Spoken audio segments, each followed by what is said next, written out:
मी बबन वसंतराव देशमुख, गाव इरळत, तालुका मानवत, जिल्हा परभणी.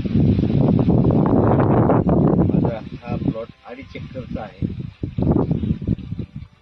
सूर्यवंशी साहेबांच्या मार्गदर्शनाखाली त्यांचे तिरंगा ऑर्गॅनिक जैविक औषध जे आहे ते मी ह्या प्लॉटला 2.5 एकरला पूर्ण वापरलेलं आहे. त्यामुळं ही जी उंची आहे तर ती या पद्धतीची वाढलेली आहे आणि एक एक पान जे आहे ते केळीच्या पानासारखं आहे. जवळपास केळीच्या माझ्या याच्यापर्यंत आहे. पुन्हा नंतर याला ग्रीननेस पण खूप आलाय. आता इतका अतिवृष्टी होऊन सुद्धा